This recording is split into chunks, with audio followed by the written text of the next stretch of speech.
Heading डाल दीजिए factor affecting the value of ionization energy. ठीक ना, factor affecting the value of ionization energy. Ionization energy को effect करने वाले फैक्टर को मैं डिस्कस करूंगा। ध्यान दीजिएगा बच्चों। First of all we will discuss from left to right, है ना, लेफ्ट टू राइट हम लोग मूव करेंगे। कौन कौन लोग भाई ज्वाइन नहीं किए हैं? अभिषेक नंदी एंड द्वैपायन, ठीक है। ध्यान दीजिएगा।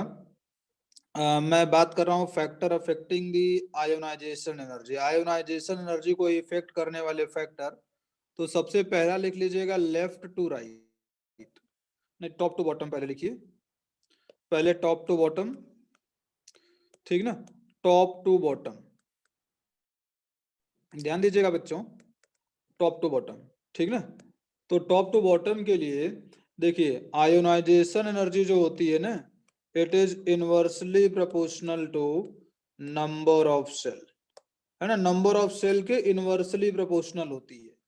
ध्यान दीजिएगा, हम सबको मालूम है कि अगर हम लोग टॉप टू बॉटम मूव करते हैं then we consider number of cell, number of cell factor को हम लोग कंसिडर करते हैं, और टॉप टू बॉटम जाने पर नंबर ऑफ सेल क्या करती है, इंक्रीज करती है, मतलब आयोनाइजेशन एनर्जी क्या करेगी, डिक्रीज करेगी, ठीक ना, यही है। आप सोचिए, ये जैसे नंबर ऑफ सेल अगर ज्यादा है ना, ये जैसे मान लीजिए फर्स्ट सेल, ये है सेकंड सेल, ऐसे करके, तो देखिए यहाँ पर नंबर ऑफ सेल ज्यादा होगा तो न्यूक्लियस से डिस्टेंस बढ़ेगी। ये देख रहे हो ना, जैसे जैसे मैं नंबर ऑफ सेल बढ़ा रहा हूँ वैसे वैसे क्या हो रहा है कि distance from the nucleus increase कर रही है।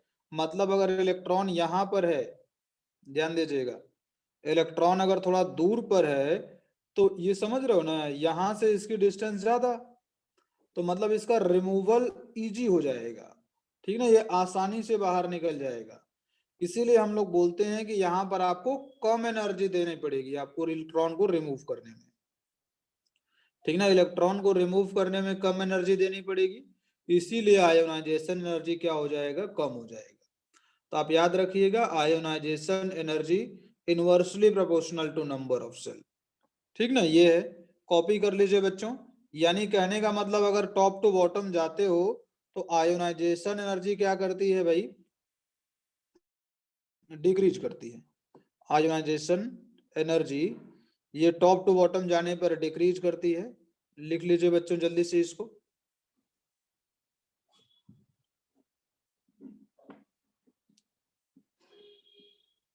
है ना, ये हो गया।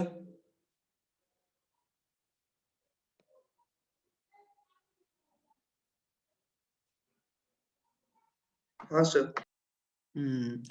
अब क्या है, आप लोग लिख लीजिएगा दूसरा लेफ्ट टू राइट, है ना, हम लोग बात करेंगे लेफ्ट टू राइट, ठीक ना। एक्सेप्शन तो होते हैं इसमें भी, मैं डिस्कस करूंगा लास्ट में एक्सेप्शन। तो हेडिंग डाल दीजिएगा left to right periodic table में। तो लेफ्ट टू राइट बच्चों अगर हम लोग मूव करते हैं ना, then we consider the factor Z effective, यानी ionization energy directly proportional to Z effective होता है। आप सोचिए ना, जेड इफेक्टिव का मतलब न्यूक्लियस का attraction to the outermost electron, ठीक ना, अगर जेड इफेक्टिव ज्यादा होगा तो आयोनाइजेशन एनर्जी भी ज्यादा होगी, ठीक ना, ये चीज है। तो यानी लेफ्ट टू राइट जाते हैं तो जेड इफेक्टिव इंक्रीज करता है, दैट मींस आयोनाइजेशन एनर्जी भी क्या करेगी, इंक्रीज करेगी। यानी लेफ्ट टू राइट अगर मूव कर रहे हो then ionization energy will increase. लिख लीजिएगा भाई, यानी दो चीजें हैं, टॉप टू बॉटम जाने पर आयोनाइजेशन एनर्जी डिक्रीज करती है, और लेफ्ट टू राइट जाने पर आयोनाइजेशन एनर्जी क्या करती है, इंक्रीज करती है। तो इसके अतिरिक्त बच्चों जो थर्ड होता है, ये भी एक इम्पॉर्टेंट फैक्टर होता है, इसको हम लोग आगे चल के एक्सेप्शन में इसको हम बताएंगे, इसका यूज भी हम बताएंगे। आप लिख लीजिएगा, थर्ड जो होता है ना, penetration power of orbital, penetration power of orbital, power of सबसे लिखिए ज्यादा अप्रोप्रिएट होगा, पेनेट्रेशन पावर ऑफ सबसेल। अब ध्यान दीजिएगा, पेनेट्रेशन पावर ऑफ सबसेल को ही मैंने बोला था closeness to the nucleus, closeness to the nucleus, है ना, न्यूक्लियस से कितना क्लोज है, क्लोजनेस टू द न्यूक्लियस। अब ध्यान दीजिएगा बच्चों कि अगर मान लीजिए, ध्यान से देखना, हम लोग जानते हैं कि एस ऑर्बिटल क्या होता है, न्यूक्लियस से सबसे क्लोज में होता है, इसके बाद में पी वाला, इसके बाद में डी वाला, और इसके बाद में क्या होता है, एफ वाला, ठीक ना, ये है। तो ध्यान दीजिएगा, एस वाला अगर न्यूक्लियस के क्लोज में है, that means removal of electron from S subshell is very difficult. भाई एस वाला क्या है, 3s 3p 3s 3p and 3d।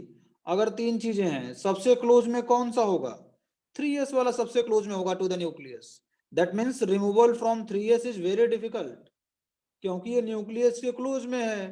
तब इसका मतलब कि न्यूक्लियस का होल्ड 3s पर काफी ज्यादा है, और जब 3s पर न्यूक्लियस का होल्ड ज्यादा है, that means removal of electron is very difficult from 3s। यानी आयोनाइजेशन एनर्जी होगी ना, क्या बोलता हूं, एस वाले की सबसे ज्यादा होगी, फिर पी वाले की, फिर डी वाले की, फिर एफ वाले की, ठीक ना। तो इस चीज को याद रखेंगे, और मैं इसका एप्लीकेशन एक्सेप्शन में मैं बताऊंगा कि यहाँ पर क्या एप्लीकेशन है इसका, बेरिलियम और बोरॉन के केस में हम बताएंगे, ठीक ना, ये चीज है। इसको लिख लीजिएगा भाई,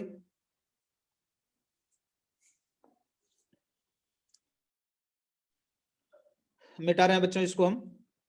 फोर्थ पॉइंट लिख लीजिए, हाँ फोर्थ पॉइंट लिख लीजिएगा। फोर्थ पॉइंट है electronic configuration, electronic configuration, electronic configuration, है ना, इलेक्ट्रॉनिक कॉन्फ़िगरेशन। ध्यान दीजिएगा बच्चों, इलेक्ट्रॉनिक कॉन्फ़िगरेशन में ना, जैसे मान लीजिए हम लोगों का P3 होता है, D5 होता है एंड F7 होता है, ये क्या होते हैं, हाफ फिल्ड होते हैं, है ना, हाफ फिल्ड, है ना। अगर ये हाफ फिल्ड है, दैट मीन्स रिमूवल ऑफ, मतलब जैसे ये हाफ फिल्ड है, तो हाफ फिल्ड क्या होते हैं, स्टेबल होते हैं, और स्टेबल होने की वजह से यहां से इलेक्ट्रॉन निकालना डिफिकल्ट होता है, removal of electron will be difficult from this case. तो P3 D3 F7 यहां से इलेक्ट्रॉन निकालना डिफिकल्ट। दूसरा जो चीज है P6 D10 एंड F14, यहां ये फुल फिल्ड होते हैं, फुल फिल्ड, और फुल फिल्ड है, ये वाले भी क्या होते हैं, स्टेबल होते हैं, और स्टेबल होने की वजह से रिमूवल ऑफ इलेक्ट्रॉन क्या होता है, डिफिकल्ट होता है। यानी अगर कहीं पर हाफ फिल्ड या फुल फिल्ड कॉन्फ़िगरेशन आएगा, वहां पर आयोनाइजेशन एनर्जी क्या होगी, ज्यादा होगी। इसको लिख लीजिएगा, लिख लीजिएगा, फिर उसके बाद में मैं एक स्टेटमेंट लिखवा रहा हूं,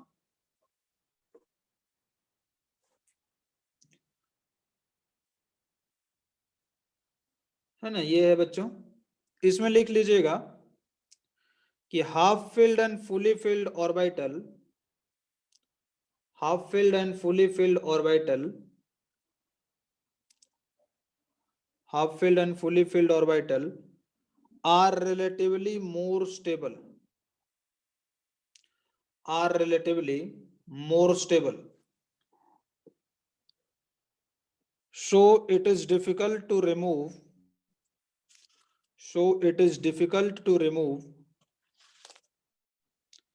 electron from them, electron from them, so so so ionization energy, so ionization energy of these type of element, of this type of element will be high, will be high, ठीक ना।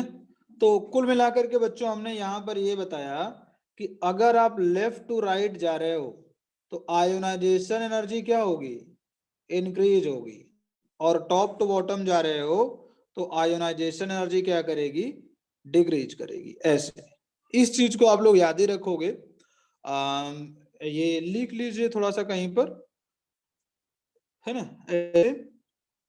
अब बच्चों बहुत सारे exceptions होते हैं left to right में भी, टॉप टू बॉटम में भी, और क्वेश्चंस आपको एक्सेप्शन से ही पूछे जाते हैं।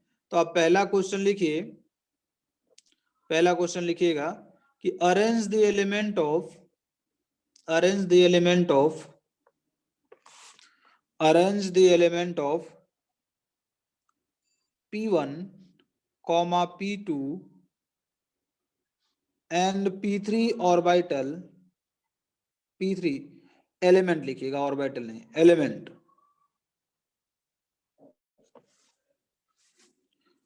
Element in increasing order of ionization energy, in increasing order of ionization energy. ध्यान सर एक दीजिएगा बार बच्चों, क्वेश्चन रिपीट कर देंगे?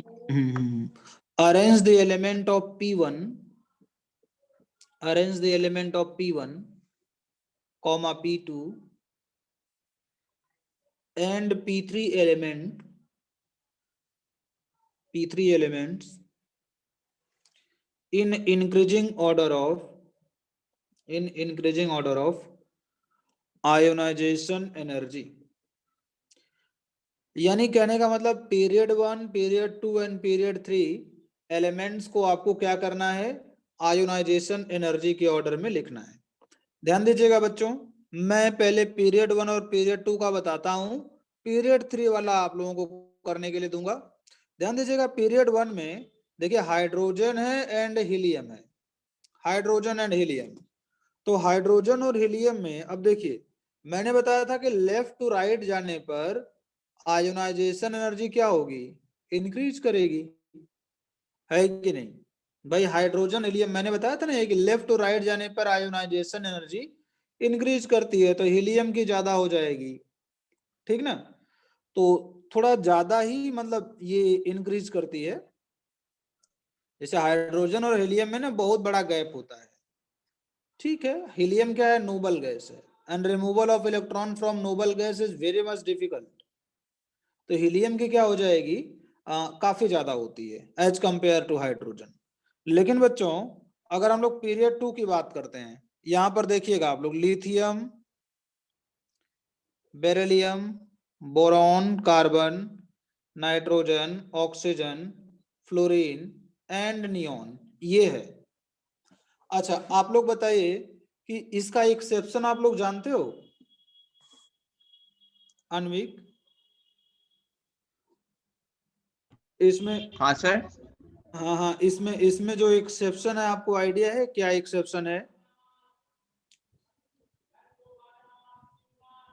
सर तो सर नाइट्रोजन था।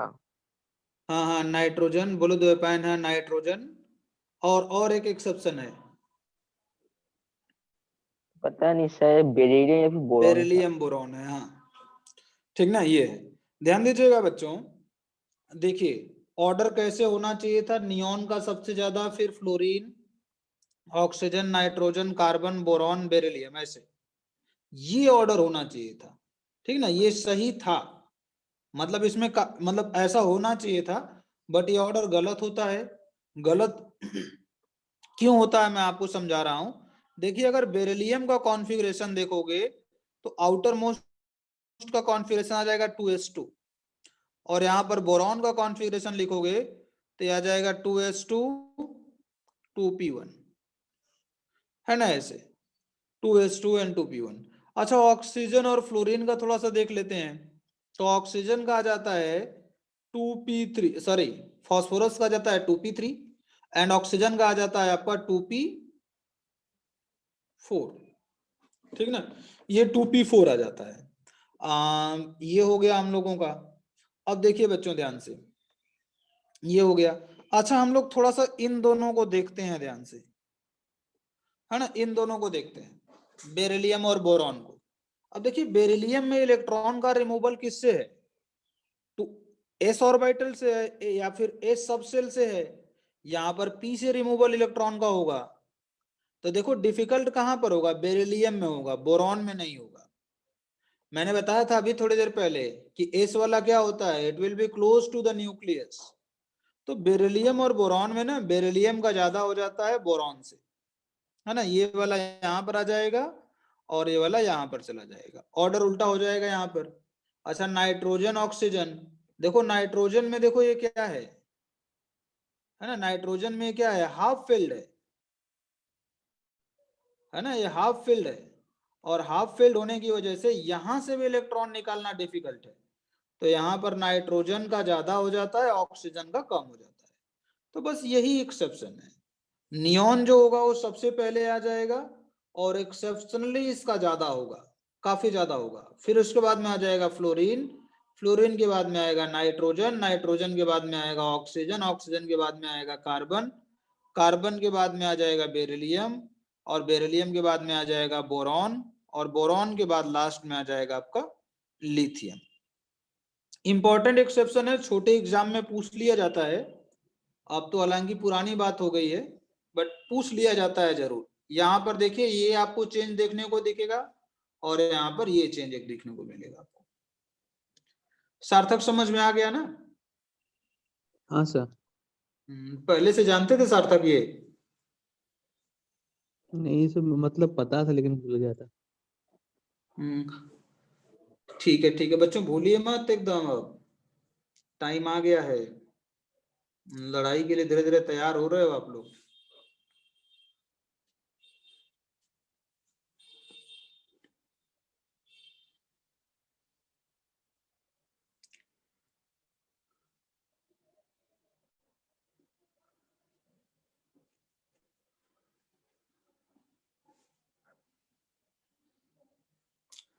आकाश समझ में आया? हाँ सर। ठीक है भाई। अभिषेक नंदी चले गए हैं घूमने क्या? कल तो बात हुआ था अभिषेक नंदी से, बोल रहे थे सर मैं तो फ्री हूं।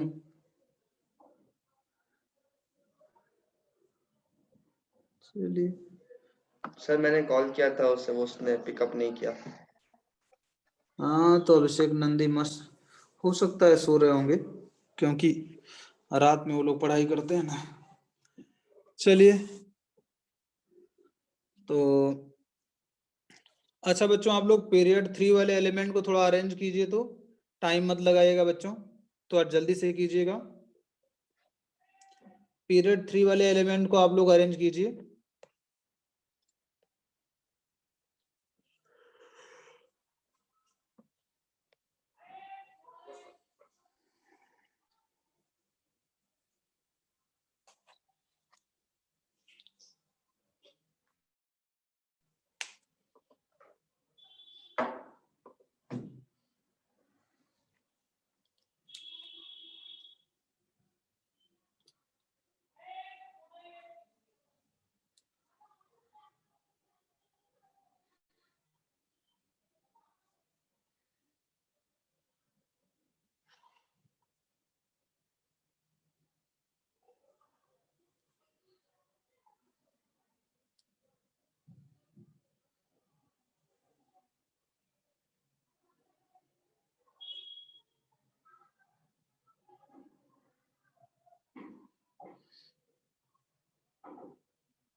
जैसे पीरियड 2 में है एक्सेप्शन, वैसे ही पीरियड 3 में भी होगा।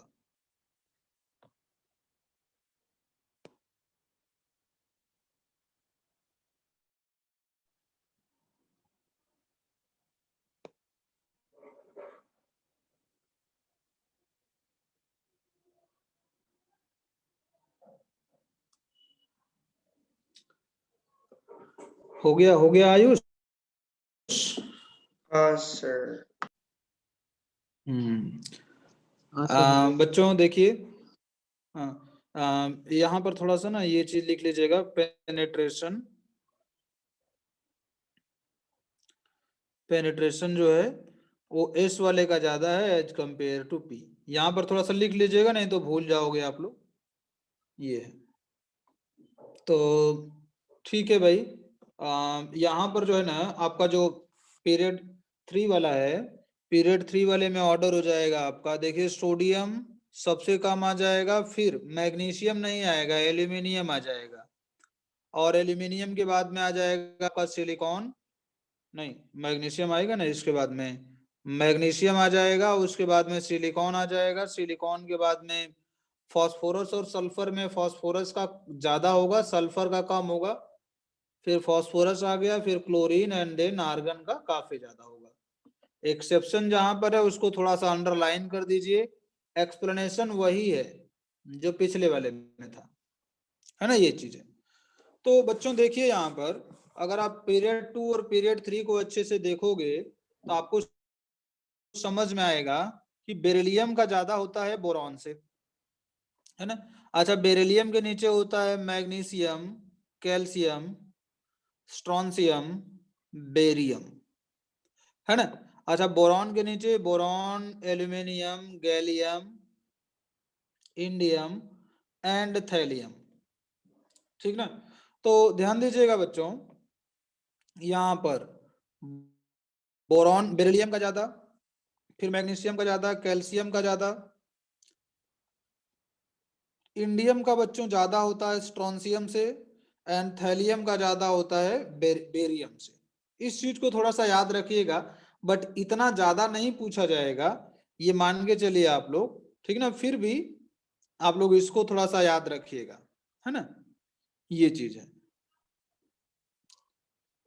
याद है ना, हमने इसमें बताया था लेंथेनाइट कॉन्ट्रैक्शन थैलियम वाले में, याद है बच्चों, lanthanide contraction sir. Last class में बताया था ना। तो हाँ उसी की सर। वजह से ऐसा होता है। तो ठीक है, वो जो लेंथेनाइट कॉन्ट्रैक्शन होता है, ऊपर में एक्टिनाइट क्या बोलते हैं उसमें ट्रांजिशन कॉन्ट्रैक्शन होता है। तो थोड़ा सा आप लोग इस चीज को याद रखोगे डेटा, कि यहाँ पर जो है ना थैलियम वाला ज्यादा होता है, और इंडियम वाले को भी आप याद रखोगे, ठीक ना, इस तरीके से। तो ये है भाई। अच्छा, उसके अतिरिक्त बच्चों नाइट्रोजन, ऑक्सीजन, नाइट्रोजन के नीचे phosphorus, arsenic, antimony, bismuth, oxygen के बाद में सल्फर, सेलेनियम, टेल्यूरियम, पोलोनियम, ठीक ना, ऐसे है। अब ध्यान दीजिएगा बच्चों, नाइट्रोजन का ज्यादा होता है ऑक्सीजन से, फास्फोरस का सल्फर से, आर्सेनिक का सेलेनियम से, एंड एंटीमनी का टेल्यूरियम से। बट बेरिलियम, बिस्मथ और पोलोनियम में पोलोनियम का ज्यादा होता है, ठीक ना। तो इस चीज को भी आप लोग याद रखेंगे। जैसे क्या होता है ना कि जैसे जैसे साइज बढ़ती है ना, जैसे जैसे साइज बढ़ती है ना, वैसे वैसे हाफ फील्ड और फुल फील्ड वाला जो कॉन्सेप्ट होता है ना, half field and full field वाला जो कॉन्सेप्ट है, कि हाफ फील्ड वाला ज्यादा स्टेबल होगा या फुल फील्ड वाला कम स्टेबल होगा, मतलब ज्यादा स्टेबल होगा, वो वाला कॉन्सेप्ट जो होता है ना, वो धीरे धीरे बड़े बड़े ऑर्बिटल के लिए उतना ज्यादा वैलिड नहीं हो पाता है, ठीक ना। तो जैसे भी करोगे आपको याद रखना है, ठीक ना, इसका एक्सप्लेनेशन वगैरह ज्यादा जरूरत नहीं है। अगर पूछ ही लेगा किसी ने तो आप यही बताओगे कि जो स्टेबिलिटी वाला फैक्टर है half field and full field का, वो ज्यादा बड़े साइज के लिए वैलिड नहीं होता है, इसीलिए पोलोनियम का ज्यादा होता है, बिस्मथ का कम होता है, ठीक ना, ये है, लिख लीजिएगा इसको।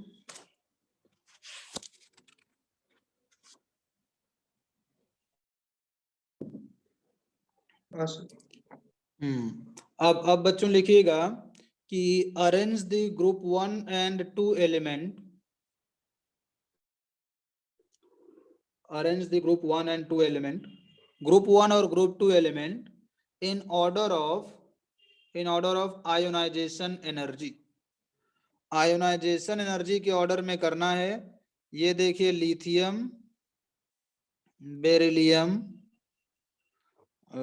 लिथियम के बाद में होता है सोडियम ना, पोटेशियम, रोबिडियम, सीजियम, फ्रांसियम तो रेडियो एक्टिव है। लिथियम के बाद में beryllium, magnesium, calcium, strontium, barium, ऐसे। तो इसमें बच्चों कोई एक्सेप्शन नहीं होता है, सबसे ज्यादा लिथियम का होता है, उसके बाद में पोटेशियम, उसके बाद में रुबिडियम, उसके बाद में caesium, beryllium, magnesium, calcium, strontium and barium, इस तरीके से। नो एक्सेप्शन, यहां पर कोई एक्सेप्शन नहीं है। ठीक ना, कर लीजिए कॉपी जल्दी से।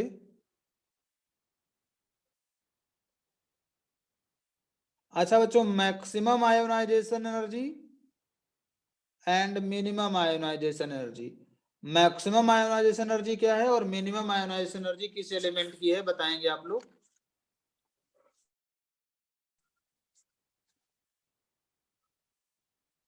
मैक्सिमम आयोनाइजेशन एनर्जी किसकी होगी? हीलियम की हो जाएगी भाई, सबसे छोटा है और सबसे राइट में है भाई। ऊपर से नीचे जाने पर आयोनाइजेशन एनर्जी डिक्रीज करती है, यानी सबसे ऊपर वाला रहना चाहिए, लेफ्ट टू राइट जाने पर इंक्रीज करती है। तो हीलियम जो होता है ना, ये सबसे ऊपर में होता है, सबसे राइट में होता है, इसीलिए मैक्सिमम इसकी, और इसके ठीक डायगोनल में सीजियम, इसकी क्या हो जाती है, मिनिमम। ठीक ना, ये है बच्चों।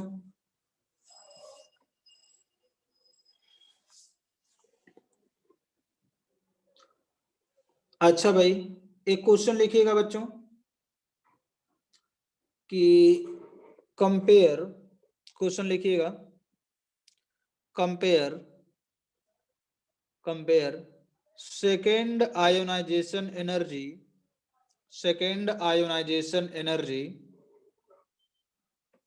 of oxygen and nitrogen. Second ionization energy compare करना है ऑक्सीजन और नाइट्रोजन का, जल्दी से कीजिए बच्चों।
कर लिए बच्चों?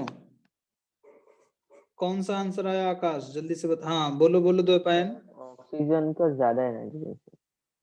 वाह, आकाश जल्दी से बताइए कौन सा आया। सर ऑक्सीजन का। ऑक्सीजन का ज्यादा आया। हाँ बच्चों ध्यान दीजिएगा कि अगर हम लोग एक इलेक्ट्रॉन सेकेंड कैलकुलेट करना है ना, तो ये ऑक्सीजन प्लस समझ लीजिए, और इसको क्या बोलेंगे हम लोग, नाइट्रोजन प्लस। ऑक्सीजन प्लस का कॉन्फ़िगरेशन लिखोगे तो देखो, ऑक्सीजन प्लस में कितना इलेक्ट्रॉन, 7 इलेक्ट्रॉन, ये आ जाएगा 1s2 2s2 2p3, है ना, ये है। यहाँ पर ये 1s2 2s2 एंड 2p2 ऐसे, है ना, ये है। ठीक ना, इस तरीके से तो ठीक है। यहाँ पर ये स्टेबल है ना, हाफ फिल्ड है, ये देखो हाफ फिल्ड है, और हाफ फिल्ड होने की वजह से ये ज्यादा स्टेबल होता है। यानी सेकेंड आयोनाइजेशन एनर्जी की अगर हम लोग बात करें, आयोनाइजेशन एनर्जी 2, तो इसमें ऑक्सीजन का ज्यादा हो जाएगा नाइट्रोजन से। ठीक ना, ये चीज हो जाएगा। अच्छा बच्चों, एक क्वेश्चन और लिखिएगा, एक क्वेश्चन और लिखिए कि compare second ionization energy of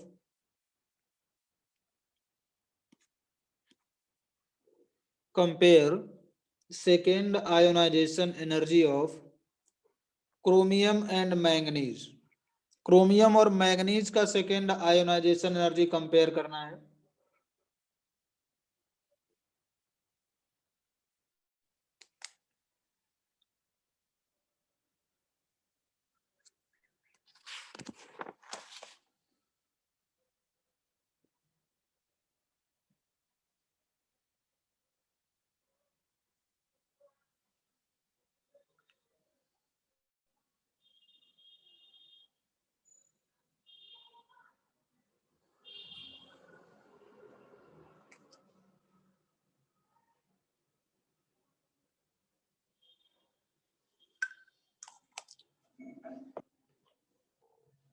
जल्दी जल्दी कीजिए बच्चों।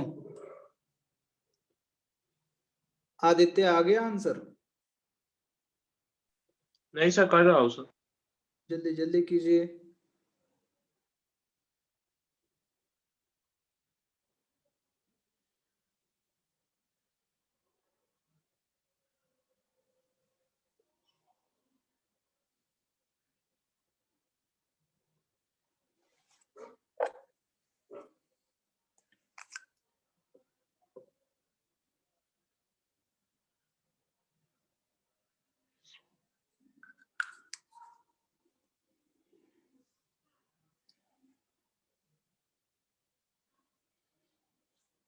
आ गया आयुष? एक मिनट से कर रहा हूँ। जल्दी जल्दी जल्दी कीजिए बच्चों। द्वैपायन,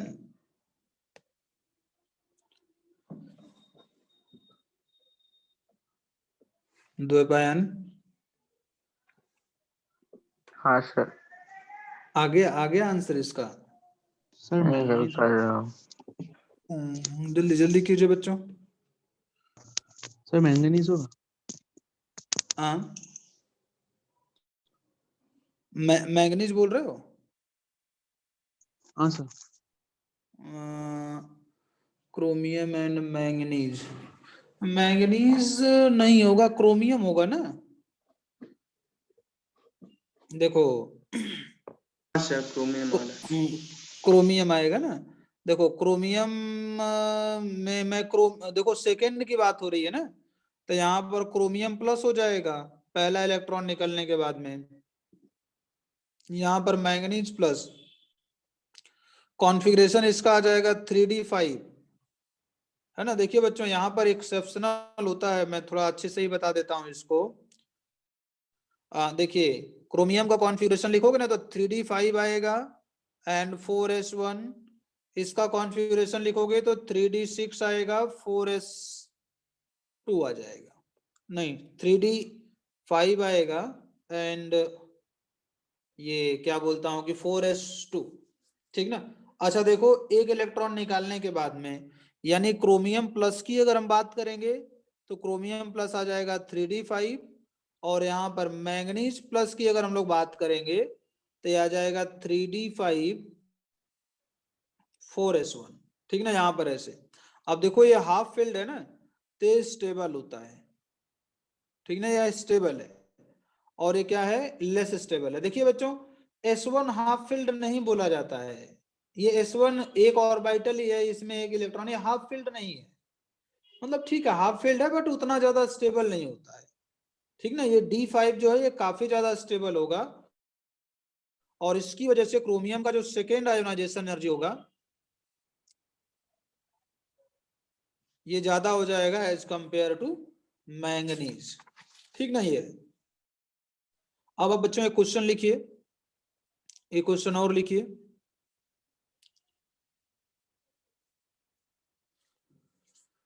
है ना। लिखिएगा बच्चों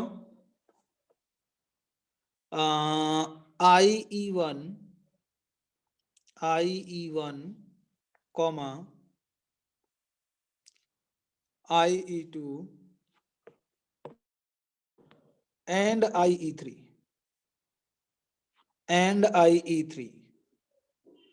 of an element A, of an element A, of an element A are is 450, 700 and 1600 kilojoule पर मोल,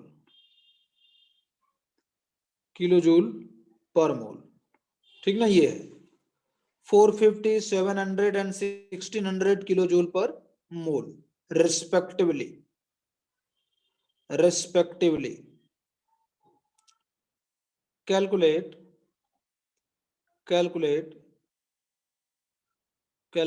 valence electron in the element. Calculate valence electron in the element.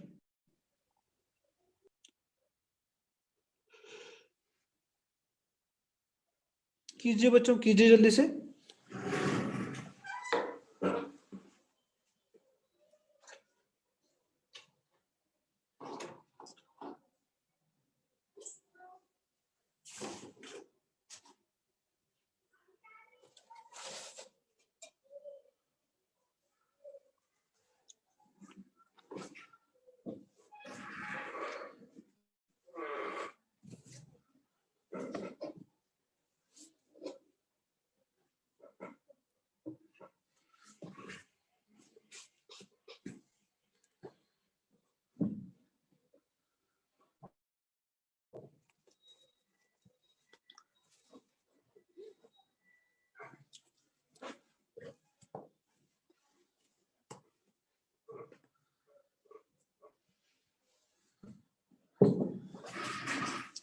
जल्दी जल्दी जल्दी कीजिए बच्चों।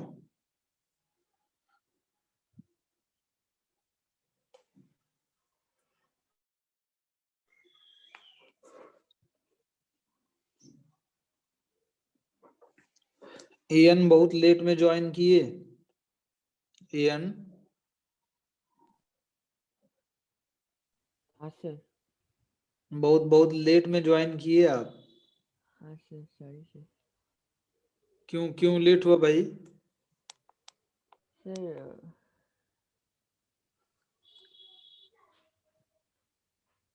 बोलो।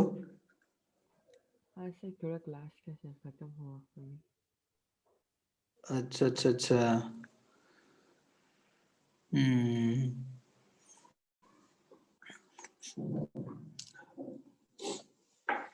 जल्दी